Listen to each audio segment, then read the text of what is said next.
नमस्कार।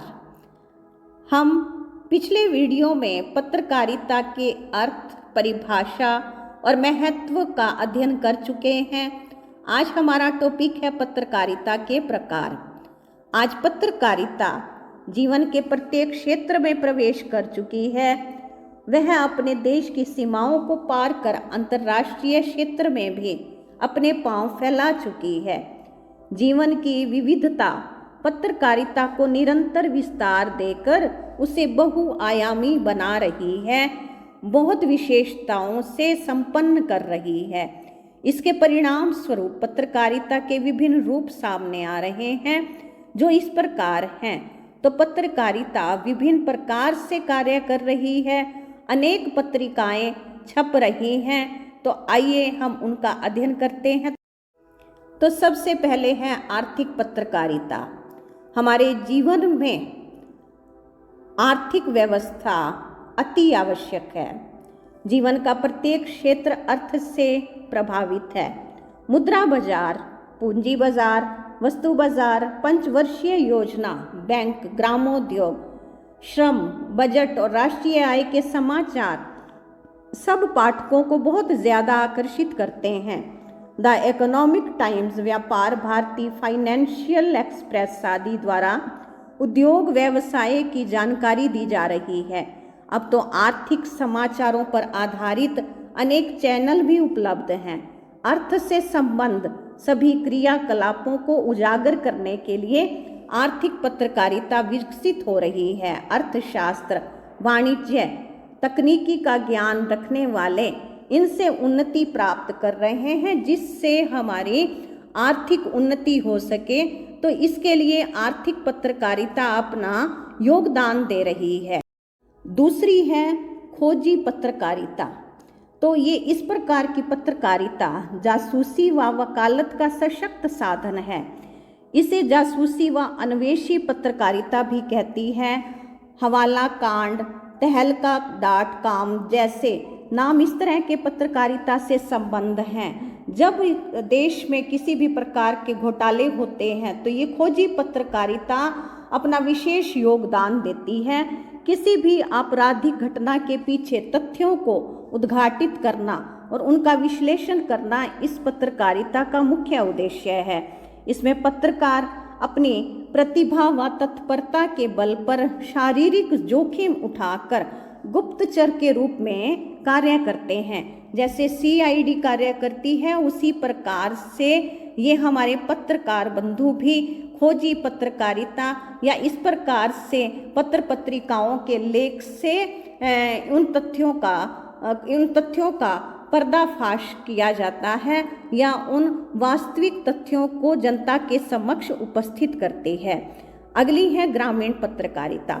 भारत जैसे कि ग्रामीण क्षेत्रों पर आधारित है। भारत जैसे ग्राम प्रधान देश में ग्रामीण पत्रकारिता का तो बहुत अधिक महत्व है। गांव में अत्यधिक पिछड़ापन है। नई चेतना और वैज्ञानिक विकास के स्वर को गांव तक ग्रामीण पत्रकारिता के द्वारा ही पहुंचाया जा सकता है।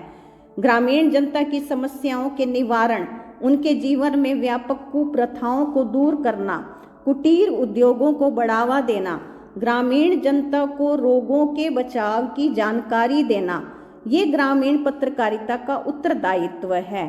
बहुत सारे कुछ अंधविश्वास के कार्य भी गांवों में होते हैं, उनके प्रति जागरूक करना भी ग्रामीण पत्रकारिता के द्वारा ही संभव हो पाता है। परंपरागत लोक कला, लोक संस्कृति, कुटीर उद्योग, नारी शिक्षा, पशुपालन, खेती, खाद, बीज, प्रौढ़ शिक्षा, परिवार कल्याण, परिवार नियोजन आदि से संबंधित सामग्री इसी पत्रकारिता में ही प्रकाशित होती है। विकास पत्रकारिता सामाजिक, आर्थिक, वैज्ञानिक, रक्षा विज्ञान, श्रमिक कल्याण, परिवार नियोजन, स्वास्थ्य और चिकित्सा सुविधाएं, शहरी ग्रामीण विकास, निर्माण और आवास, पर्यावरण, प्रदूषण, उद्योग, कृषि, शिक्षा, साक्षरता, नीति और योजना जैसे विकास कार्यक्रमों पर प्रकाश डालने वाली पत्रकारिता को विकास पत्रकारिता के अंतर्गत माना जाता है। इसमें हर क्षेत्र के विकास के गतिविधियों पर प्रकाश डाला जाता है। केंद्र सरकार द्वारा प्रकाशित योजना नामक पत्रकारिता इसका विशेष उदाहरण है। आगे है खेल पत्रकारिता।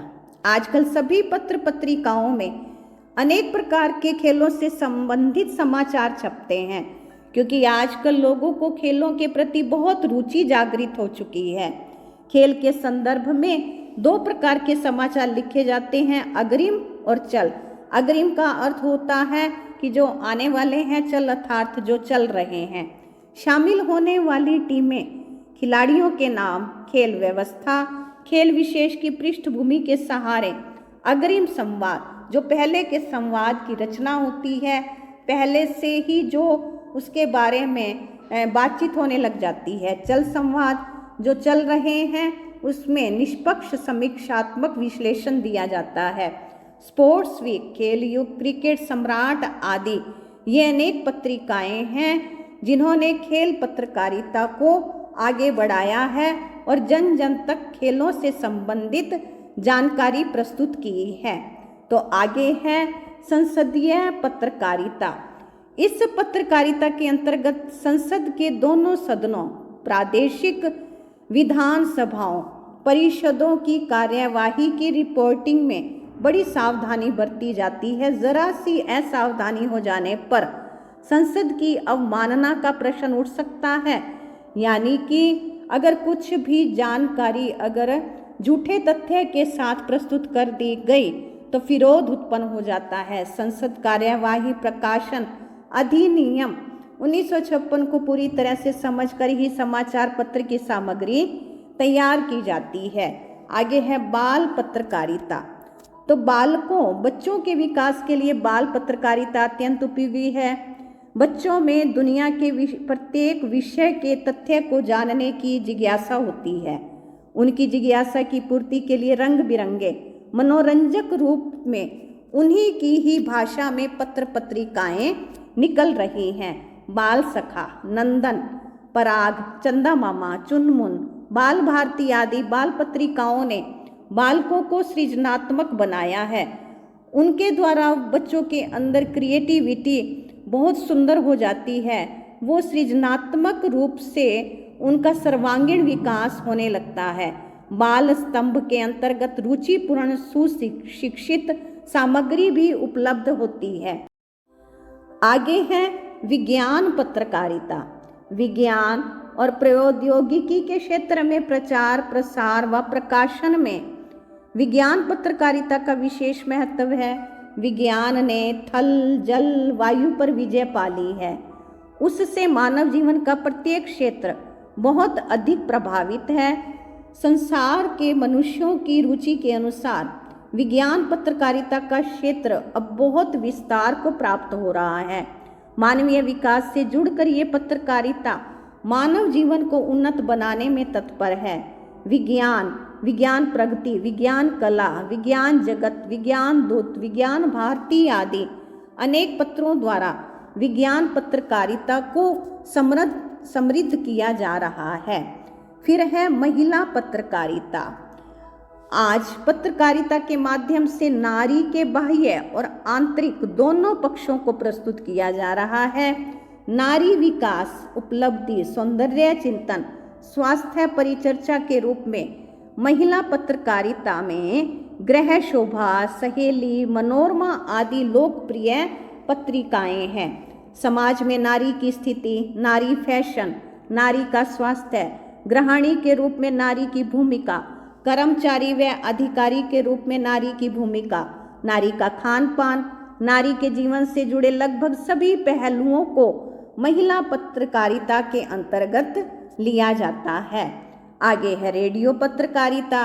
विज्ञान के आविष्कार रेडियो ने विकास व विस्तार में अपना योगदान दिया है। रेडियो द्वारा समाचार बुलेटिन, समाचार दर्शन, व्याख्यात्मक सामग्री, साहित्य, विज्ञान, संस्कृति आदि से संबंधित सामग्री का प्रचार प्रसार किया जाता है। और ये रेडियो पत्रकारिता जनसंचार का सशक्त साधन है। आगे है दूरदर्शन पत्रकारिता। टेलीविजन के आविष्कार के फलस्वरूप दूरदर्शन पत्रकारिता का जन्म हुआ। श्रवण के साथ साथ यानी रेडियो सुनने का साधन है, अब सुनने के साथ साथ देखने के कारण ये पत्रकारिता अत्यधिक लोकप्रिय होती जा रही है। समाचार प्रसारण होता है, साहित्यिक सांस्कृतिक कार्यक्रम, विज्ञान, खेल कार्यक्रम, लोक समस्याएं, उनका निवारण, समाधान, अनेक गतिविधियों का सीधा प्रत्यक्ष प्रसारण दूरदर्शन के द्वारा प्रस्तुत होता है। केबल नेटवर्क से जुड़ने पर तथा दूरदर्शन पर सैकड़ों चैनल उपलब्ध हैं। आधुनिक युग में प्रसारण के माध्यम से टेलीविजन पत्रकारिता का सर्वाधिक प्रभावशाली शक्तिशाली माध्यम बन चुका है। फिर उसके बाद है अगला, ये है फोटो पत्रकारिता। इसमें ये अलग पॉइंट है, चित्रों का प्रभाव शब्दों से अधिक होता है। चित्र देखते ही विषय वस्तु का ज्ञान शुरू हो जाता है। केवल शब्दों के द्वारा तथ्य थोड़ा देर से सामने आता है। वैसे भी चित्र देखना, पिक्चर देखना सबको अच्छा लगता है, रुचिकर लगता है। कहा जाता है कि 10,000 शब्दों के वर्णन की बजाय एक चित्र बहुत अधिक प्रभावशाली और आकर्षक होता है। फोटो पत्रकार समाचारों से जुड़े हुए चित्र लेकर, फोटो लेकर, पिक्चर लेकर उनका प्रयोग करते हैं। फिर चित्रों की प्रिंटिंग, फोटो फिनिशिंग और रासायनिक क्रियाओं के ज्ञान के साथ लिखने की कला बहुत अधिक आवश्यक है। तो ये थी फोटो पत्रकारिता। अब अगला पॉइंट है साहित्यिक पत्रकारिता। पत्रकारिता का जन्म साहित्यकारों के द्वारा हुआ है। साहित्यकार लेखकों ने ही पत्रकारिता को जन्म दिया है। इसीलिए कहा है कि पत्रकारिता का जन्म व पालन पोषण साहित्यकारों के आंगन में हुआ है। पत्रकारिता को साहित्य से और साहित्य को पत्रकारिता से अलग नहीं किया जा सकता। साहित्य मानव जीवन का महत्वपूर्ण अंग बन चुका है। आज के युग में साहित्य की अनेक विधाएं लिखी जा रही हैं और उनका अनेक ग्रंथों में प्रकाशन हो रहा है। कविता, कहानी, नाटक, उपन्यास, एकांकी, जीवनी, आत्मकथा, रिपोर्टाज आदि अनेक साहित्यिक विधाएं हैं जिनमें नित्य नए ग्रंथ प्रकाशित हो रहे हैं। भारतेंदु हरिश्चंद्र जी के द्वारा प्रकाशित कवि वचन सुधा से आरंभ होकर साहित्यिक पत्रकारिता की यह यात्रा मतवाला, पीयूष प्रवाह, हिंदी प्रदीप, माधुरी, मर्यादा, हंस, सरस्वती, प्रतीक, कल्पना, नया साहित्य, विशाल भारत आदि अनेक पत्र पत्रिकाओं के प्रकाशन के साथ साथ निरंतर साहित्य की सेवा करती रही हैं। अनेक लेखकों ने साहित्यिक पत्रकारिता के दीप को सदा जलाए रखा है और आज बहुत सारी पत्रिकाएं ऐसी हैं जो प्रकाशित की जा रही हैं। स्वास्थ्य व चिकित्सा पत्रकारिता, इसमें चिकित्सा जगत के समाचार ही नहीं अपितु विचार व पुनर्विचार छापे जाते हैं जो स्वास्थ्य और चिकित्सा से संबंधित होते हैं।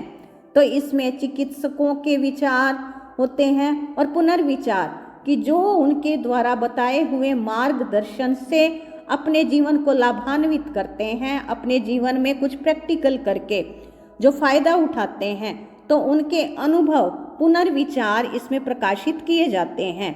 इस तरह की पत्रकारिता प्रत्यक्ष रूप से जनहित से संबंध होने के कारण सनसनीखेज न होकर शिक्षाप्रद, सार्थक, तथ्यपरक होती है कि उसमें कोई भी प्रकार का भयानक कोई भी लेख नहीं होता है जो सनसनीखेज इस तरह का रहे।